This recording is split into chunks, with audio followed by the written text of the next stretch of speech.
Sorry. At Bondi Beach, bad boy Elroy is giving his owner Bree a hard time. My expectations when I bought Elroy were that he would be a quiet bundle of joy that would just kind of laze about. Unfortunately, Elroy is the most energetic dog that I've ever had. Elroy, come here. Sorry.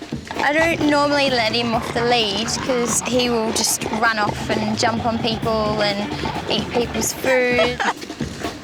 He's a nuisance, sorry. Chicken burger. Bree's called Chris for a beachside consultation to find out how to control her wayward bulldog. I'm hoping that Chris can help. I'll do anything. No!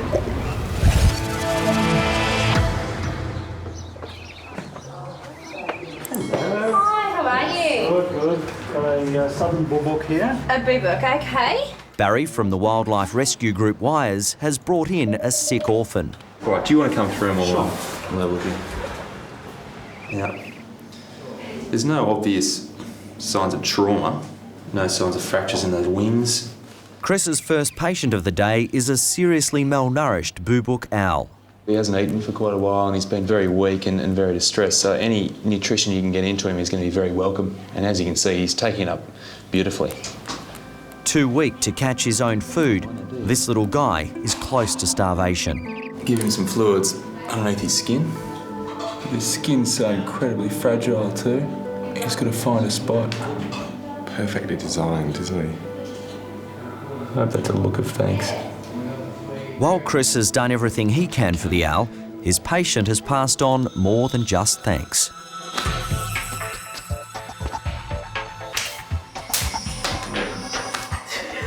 The owl is infested with parasites and he's sharing them around. Oh, I just hate, yeah, they're everywhere. They're just so annoying.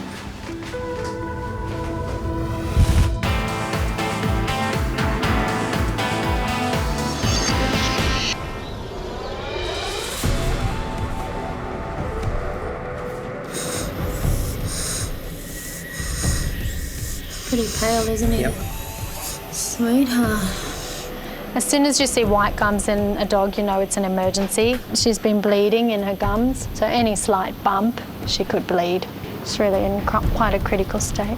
At Bondi's referral hospital SASH, emergency vet Lisa Chimes is trying to save Motley, a 12-year-old Shih Tzu cross. She's just been rushed out the back. We really don't know what's going on. The nurse is out there talking to the owners now, trying to find out some details. In the meantime, I'm just giving her some oxygen to try and support her. She had surgery about 3 weeks ago she had a blocked anal gland. Yeah. Lisa's hoping Motley's owner Helen can give her a clue that might explain Motley's internal bleeding. We'd noticed she had a few bleeds on her belly, so we took her back up to the vet on Saturday morning. And that's when they did the full blood count, which I just gave you the results for. She's only got a platelet count of 4 here. Yeah. It's not going to be very useful, is it? Platelets are particles in the blood that help make it clot. See, she's got bruising in her ears. So it's possible that the antibiotics she was given after the operation have triggered an immune reaction, which is basically attacking her platelets and causing her to bleed internally. We really are not able to stop the bleeding right now, but we can give her a blood transfusion to support her in the meantime. Maybe you just lie down. I'm going to make you feel better, okay? She's a great little dog, friendly little thing. Hasn't got a bad bone in the body. It's a sad thing, you know, part of your family. Fight this. Motley's life now depends on finding a fellow canine that can donate the life-giving blood she desperately needs.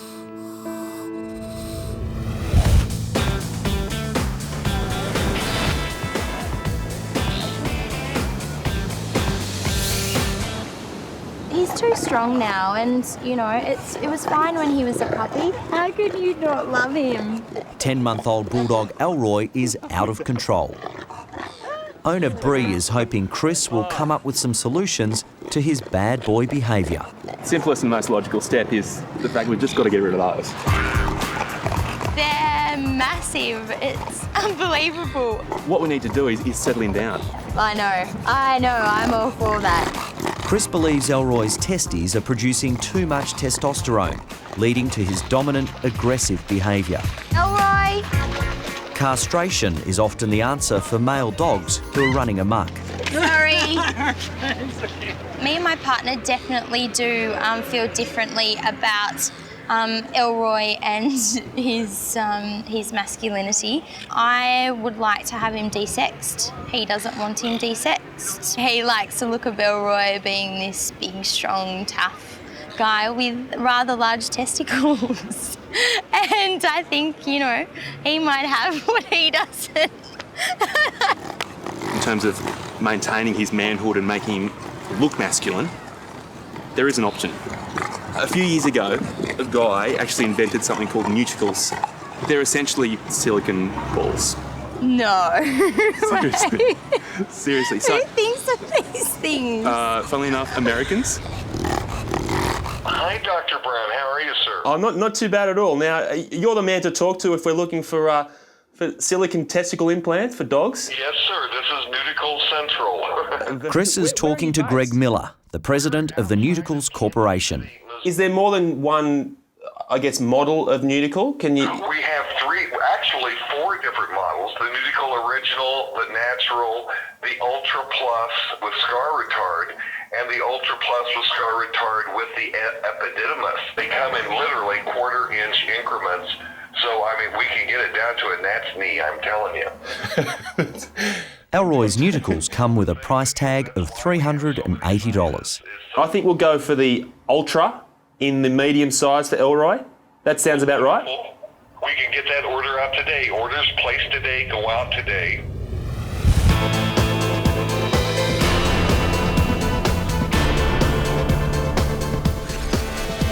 Hey, sweetie. You're pretty flat, aren't you? Hey? At Sash, Lisa's attending to 12-year-old Motley, who's deteriorating fast. Her immune system has gone into overdrive. It's breaking down her platelets and causing her to hemorrhage. Right now, we don't know the exact cause, but she needs a transfusion if she's going to make it through the night. Luckily for Motley, a donor happens to be right in the clinic. Milo thinks it's home time, but there's been a change of plans. I need your dog's services. Sorry, mate. Can't go home yet. Got some more work for you to do. Come on. Yeah, Milo saved probably about a dozen dogs' lives through his donations. He's such a big boy, isn't he? How big? Dogs have 8 blood groups, but we don't actually have to match their blood types. Now, because of the way their antibodies work, they won't reject the blood on a first transfusion. You're going to be a big helper for Motley. So in Motley's case, she's never had blood before. We can get the procedure started straight away. Really lucky that Milo was actually here when Motley arrived. Yeah. Yes, poor Milo's getting that in his neck. Thank you. Oh, you big brave person, you. Yes. Big brave boy. Thanks to Milo's bravery, the life-saving blood is now ready for Motley. She's a really sick dog. It's pretty much touch and go now. Tanya! Look! Oh, wow, Meanwhile, at the Bondi clinic, vet nurse Mel is playing mum to a little runaway. Yeah, he's pretty lucky. He was in the middle of the road. He looks good. Like he's got a lot of energy, so I know. The turtle needs a check over, but right now Mel and Tonya are in no hurry to get rid of their entertaining visitor. Hello.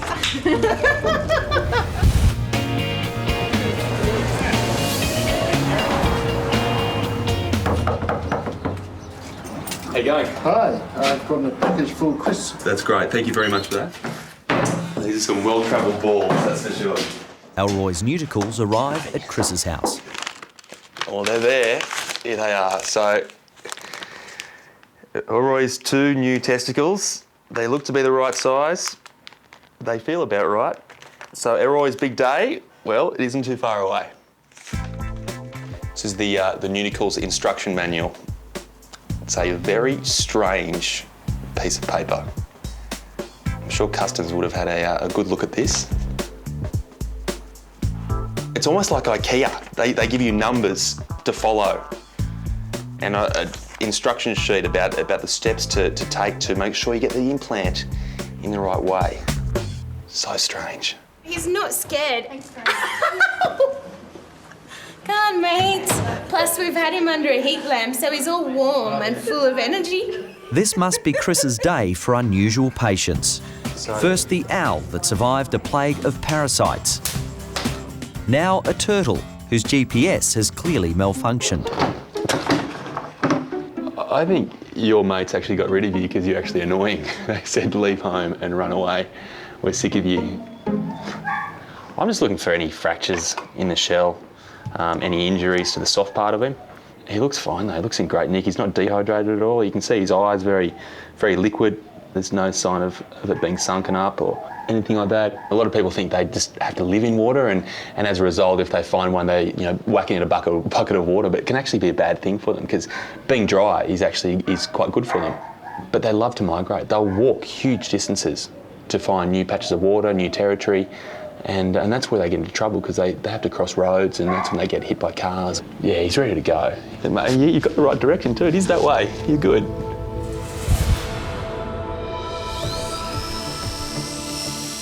At Sash, Lisa's giving Motley a blood transfusion. It's a donation from Milo, one of the vet's dogs. Her blood count's only 12%. The low end of normal's 37% for a dog, so it is severely decreased. Exactly what's causing the 12-year-old's internal bleeding is still to be determined, but the transfusion will at least buy some vital time. This must be pretty scary for you, sweetheart, hey? You've had better days. Hey, Milo's going to make you feel better. It's been really handy having Milo here tonight. He's basically saving Motley's life, so if we hadn't been able to collect the blood from him and give it straight to Motley, she may not have survived. After he donates and gets a big bowl of food. It's the best part about donating, I think. Hey, Motley. Hey, Mr. Moon. Let's see your gums. Oh, they're looking slightly pinker, I think. They are looking a bit pinker.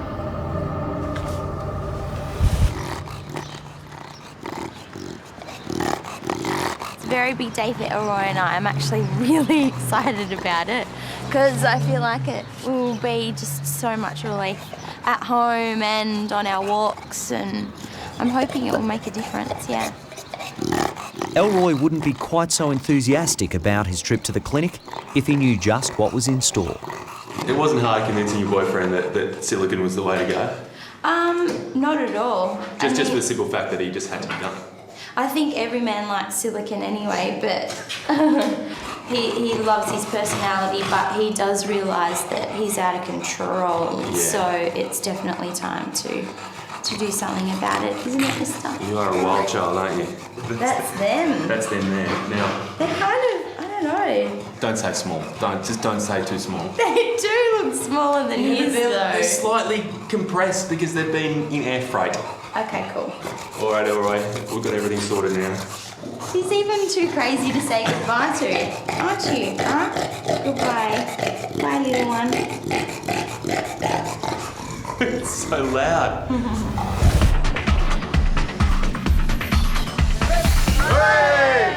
While Elroy's about to say goodbye to his manhood, vet nurse Mel is about to say goodbye to another year. Another go at that? This is what I like about this place, good hygiene. It's perfect. Oh, damn.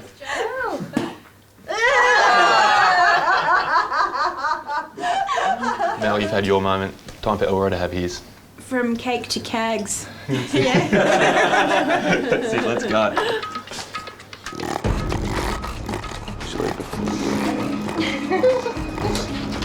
I guess the thing is that even though it's a slightly comical operation, there's a very serious side to it because he's going to be very tricky to get under anaesthetic and then keep her under anaesthetic. All right. Okay, that's all fine.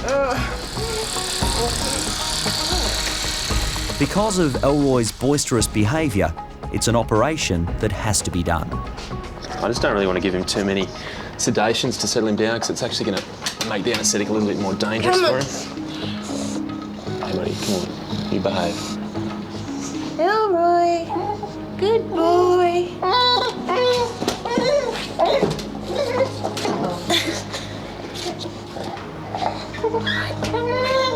Elroy, come on. He seems to sense the critical moment, doesn't he?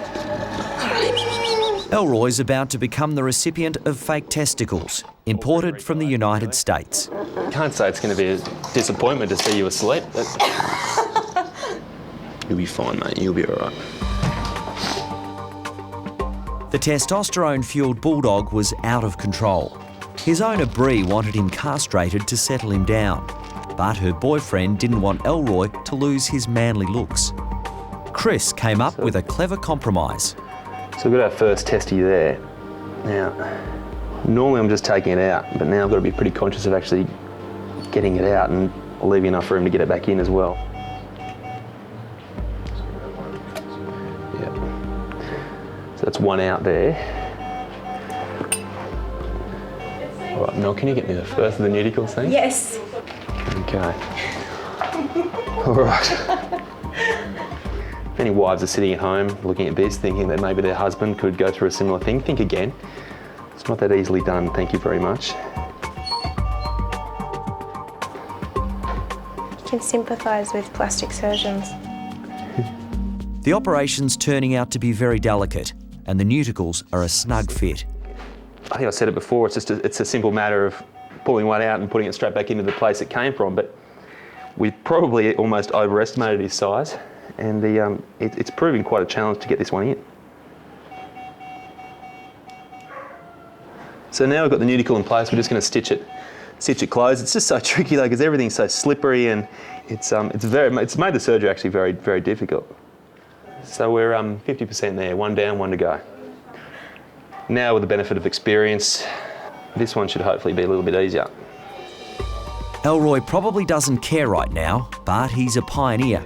Chris believes it's the first nudicles operation performed in Bondi, possibly even Australia. It's not often you can claim to be the first to do anything in Bondi, so Elroy should parade these with pride.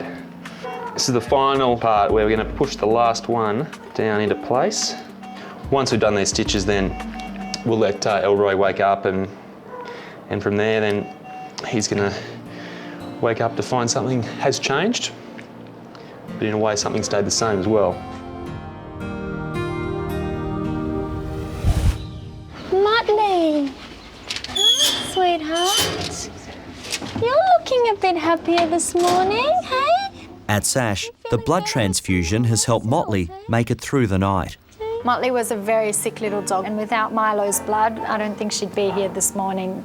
I don't know if he realises what he's done, but he's a bit of a hero in our eyes. All right, let's get you an ultrasound. Milo's blood has bought little Motley some precious time.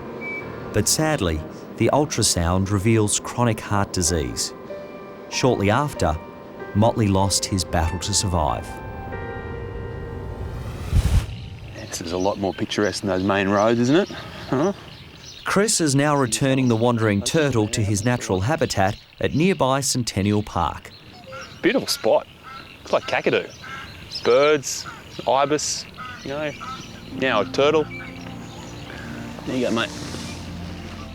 Hopefully the roaming reptile Water's down that way.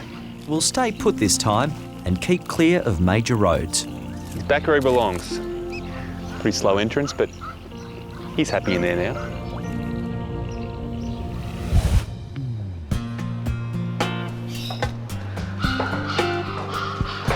Look who's here. He's in about first gear compared to fifth gear normally, but he's... Still groggy from the anaesthetic, it's a very subdued Elroy who's reunited with his owner Bree. He's very sleepy. This is not Elroy. Oh my God, I can't believe how still he's been. Different dog, isn't it? I have never seen him this still. Unfortunately, that's more to do with the drugs still being in his system rather than the lack of testosterone, but I understand that. over time this should be the Elroy you get used to. Do you think when you get home, your boyfriend could actually tell the difference? I don't think he'll notice a difference. I think he'll be really happy actually. Yeah. So... He'll be able to walk in with pride. Yes. Most importantly, with pride. Yeah. Come on, Elroy. See you, mate. He doesn't want to go now. He doesn't want to go. Well, he's left something behind, hasn't he? He's gone. Good boy. Come on.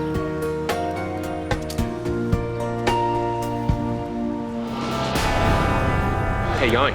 Chris Brown? I am, yeah. How are you, mate? I'm really pleased to see you. Yeah, what have we got here? Chris has just received an urgent call from staff at a high-rise shopping centre in Bondi Junction. But he's a peregrine falcon. I know. I've got to say, I'm amazed that they've managed to catch him and catch him so effectively. These guys normally put up one hell of a fight. They've got huge talons, a very powerful beak. They'll shred you if they get a chance. So you've seen him before? Oh, mate, he's part of the family up here. The cleaners have named him. That's either Frank or Judy. We don't know which one it is. Bruce Campbell is the security manager. He or she usually lives on that tower, and then the pair that are mating are around here. On the rooftop, Bruce shows Chris where the family of peregrine falcons has made its home. Here we go. It's coming out of the sun now. Yeah. Straight down. Gee, she's fast. Another one. These birds are lethal killing machines and can fly at a speed of more than 200 kilometres per hour. So that's the mate right there? That's the mate, yeah. So the nest is over here? Chris needs to take the sick bird to the clinic for treatment, but Bruce is worried the patient is leaving behind a mate and chicks. We have heard the babies up there. We haven't heard them for the last couple of days. There's nothing there, is there? No. He looks like a young adult, just based around his plumage. So why he's here, why he is so sick, it's all a bit of a mystery. He's important to us. He's very important to us, this bird. I'll talk to you soon, though. Take care, Doc. Catch you soon.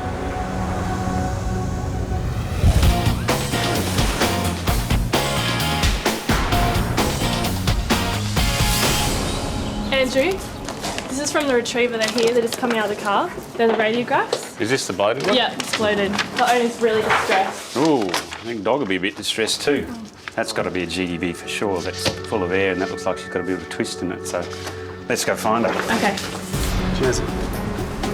X-rays show 6-year-old Jasmine has a deadly condition called gastric dilation volvulus, where the stomach twists and stops blood getting to the heart. If we don't do something now, she'll die. I mean, it's simple as that. I didn't feed her till 12 o'clock last night. Then she threw up between 1 and 1:30. I let her outside and she's a great hunter. Right. She disappeared for about an hour and then came back. Right. And she threw up another 3 times during the night. By morning, Jasmine's stomach had blown up. I can't tell what I have to You've accept. done them before? Plenty. And you have had success, some success?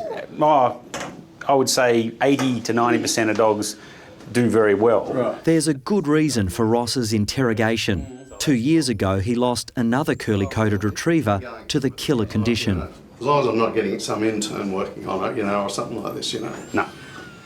I'll Because, be the one. Obviously, I don't know you guys. No, appreciate it. You've been recommended and all that. Yeah. No, I'll be doing the surgery. I'm a specialist. I've done okay.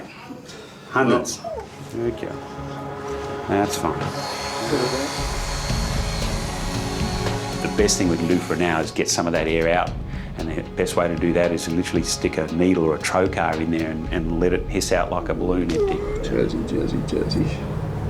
That's what I wanted to do. You can hear that? Right. So we're just getting all that gas out of there, so they'll just make it feel much more comfortable.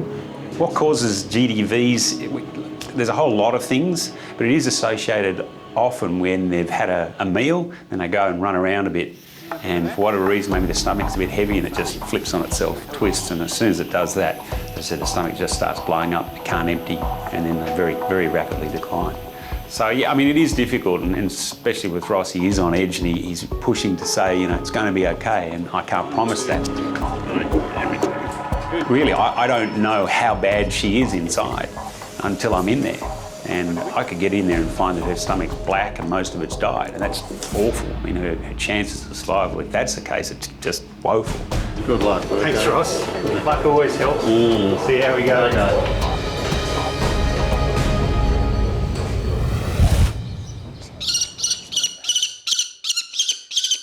I don't think that's pain that he's responding to there.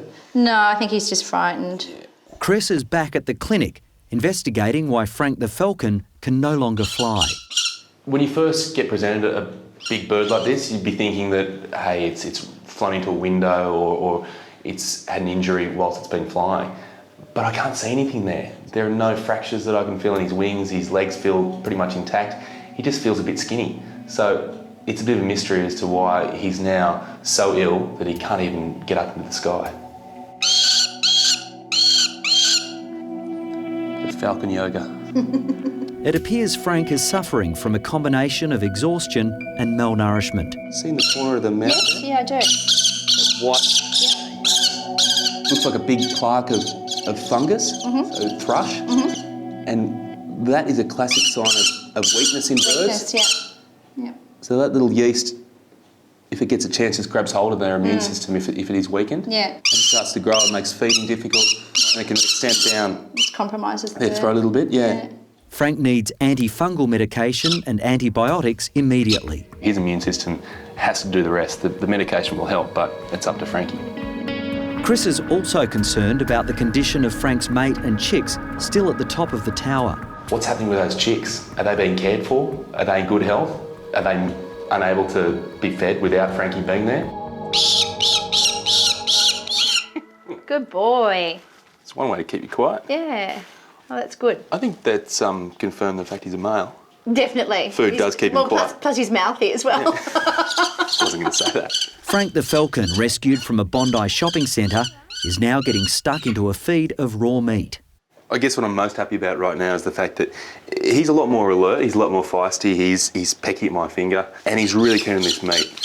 Ah, that was me. Finger.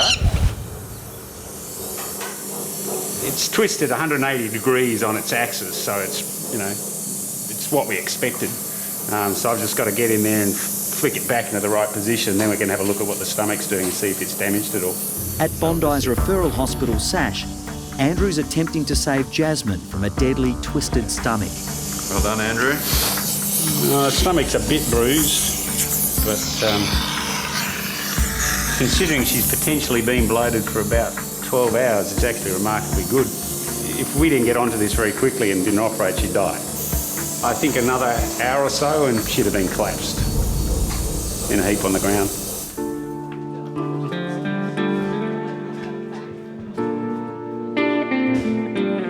The time is the essence, and that's where I've fallen down, you know, with this one. Ross has already lost one pet, Axel, to the killer condition. You know, he's on my screensaver sort of thing, so I can still say hello to him. You know, he was something really special. Now Andrew needs to make sure Jasmine never suffers another attack. He stitches her stomach to the wall of the abdomen so it can't move. Blood pressure's been all right, still?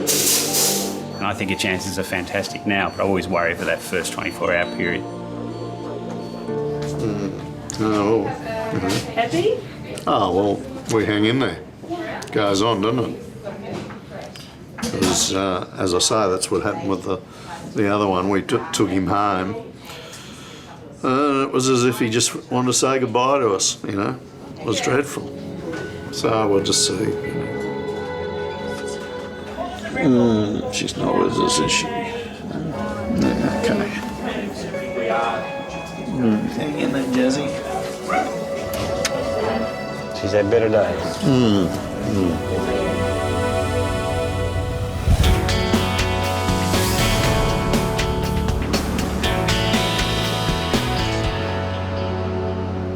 So this is where the action's happening? Yes, this is where they live. They're free range in the backyard. After feeding Frank, Chris is on the road to answer an SOS call from Linda.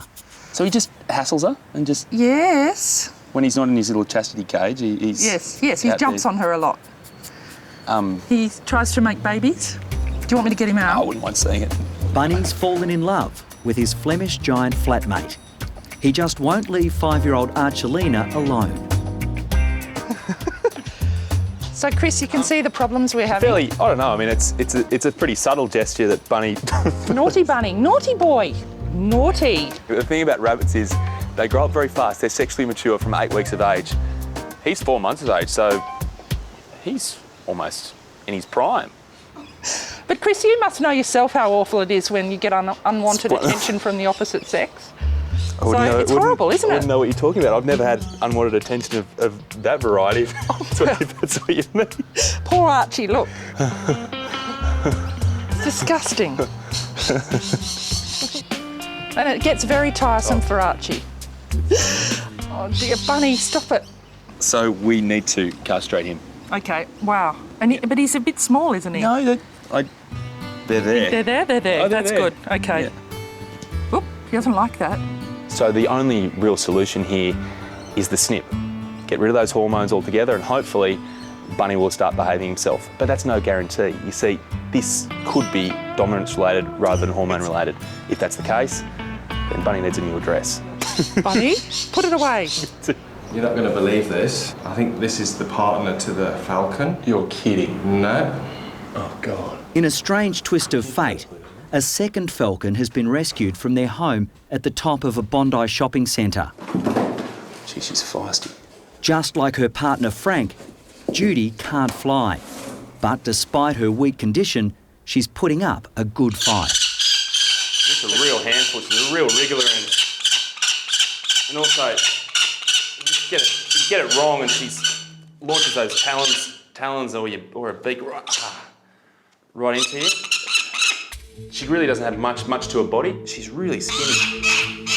To get one peregrine falcon a year would be incredible. To get two in the space of a couple of days is truly remarkable. Frank is suffering from a thrush infection in the mouth, but Judy is showing no symptoms. Hey, you know, I hate to say it, but you've got to start thinking that they could have been poisoned.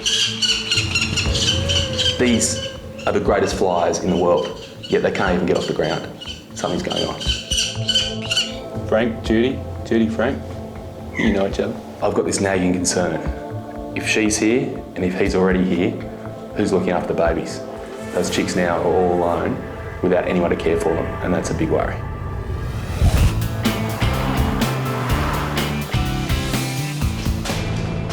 Chris immediately contacted security manager Bruce Campbell, and they're now heading up to the Falcon's penthouse home. Chicks were heard recently, but there's been no sound of... Two other members of this extended peregrine falcon family are becoming aggressive towards the intruders. They're double teaming into the sun and then swooping in. I don't feel safe up here. Can I get a helmet? All right, so we'll get over the edge here. Be glad to know I'm okay with heights. Are you sure, mate? Yeah. A pole cam has been rigged to try to locate the chicks. All right, so I might get you on the monitor if I can, Bruce. All right, mate, you got this? Yeah, I've got that. I hope I've got it. It's there? Go down a bit more. Okay, left. Go left a bit. Yeah, how's that? Just down a little bit. We're 200 metres up and their nest is down on a ledge 20 metres below us. It's a hell of a place to get to. Little bit. Okay, stop. That's really good, mate. You can definitely see a nest. If the chicks are still alive, they've now been on their own for more than a day. Stop there. Mate, it's pretty dark up the back. Yeah. Looks like there's a bone in there. Lots of poo. The fact is, if we do see chicks down there alive, we've really got to swing into a full-on rescue operation straight away. Plenty of activity, plenty of bird poo around. There's lots of bird poo, but I can't see any sign of life, unfortunately. No movement at all? No movement at all, mate. Very disappointing, yeah. We have everything set up here with this window cleaning module, and the plan was going to be to lower that down and get right in there, and we could have retrieved the chicks. It's sad, isn't it? So with no signs of life in that nest, my priority has to be Mum and Dad. Frank and Judy have to get better again, and if we can get them back up here, they've got many more years of breeding ahead.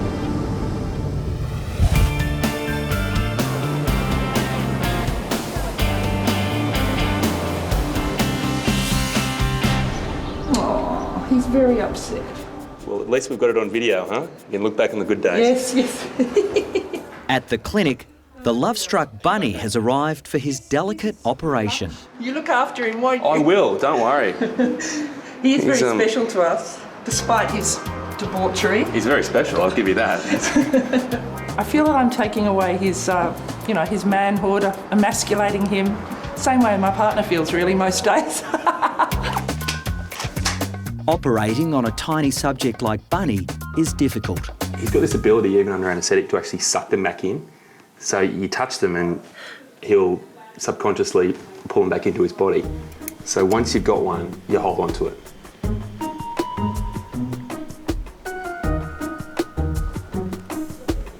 That's it. One of the great careers cut tragically short. No more for Bunny. Now the big question is, has the desexing worked? Will the giant Archelina finally live a peaceful life? We won't know, probably even for another month or so, whether this has been a success. Oh, that's nice, huh? Good girl. Here's your tummy. At Sash, Andrew's happy with Jasmine's progress, but still cautious. Good. The 6-year-old was close to death with a twisted stomach. She's still not 100% out of the woods. I'm not going to promise anything to Ross until I'm, a gazillion % sure.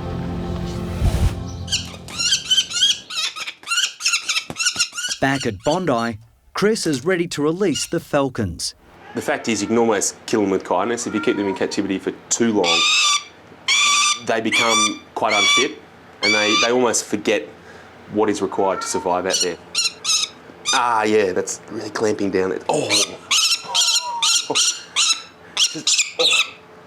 Is this the thanks for the hospitality? Both Frank and Judy have been treated with antibiotics and appear to be much stronger. Clear for takeoff? But no one can predict if they still possess the will to fly. Hello, sweetheart. Time for you to go home. Come on, Shook. Here you go. Oh, good girl. I don't have any food for you. Your dad might, though. A much happier Jasmine is about to be reunited with Ross. I think she realises now. Now she's got it, yeah. Ross is finally convinced that Andrew was the right man for the job. And, I actually went home and Googled Andrew. And, I was satisfied with, what had come up there. And he's obviously, a really top vet. As soon as I saw what a stomach looked like, I thought, right, she'll be fine. I wasn't going to tell you that because you didn't want to hear it. No. It's just a totally horrible thing to go through, and you feel guilty yourself that you've actually created the problem because, they just mean so much to you. They're part of the family. Regular star, aren't you, Jazzy?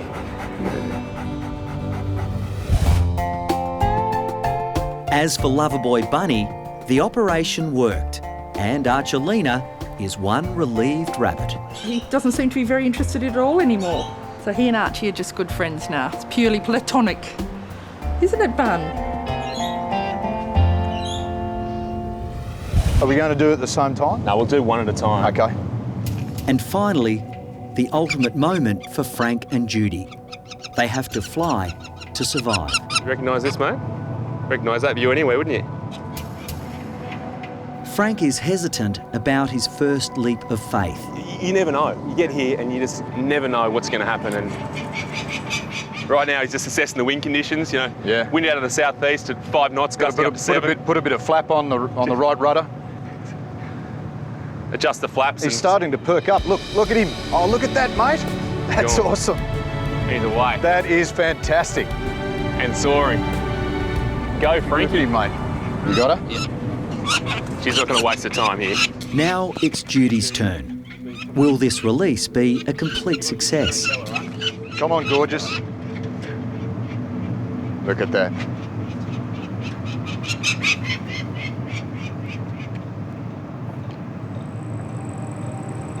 Come on, gorgeous, show us some wing. Judy's been on the ledge for more than 5 minutes and no sign of takeoff. I think us being here as well is probably worrying a little bit. You want to back off a bit? Yeah, just a little bit. Turns out Judy just needs to answer another call of nature first. Did you see that? Hope she doesn't backflip off. Very sorry about that. You got to lessen your weight before you take off. Exactly, mate. Yeah, drop some ballast. The reality is that their wings do stiffen up, and she just loses the fitness, and away she goes. Awesome. Just awesome. Good job, mate. Good work, mate. That's absolutely awesome. You love these, don't you? We do, mate. We love them. I can tell. Yeah. I just work here. They live here, mate. This is their home, and this is just, it's fantastic, mate. Absolutely fantastic. Well done, mate.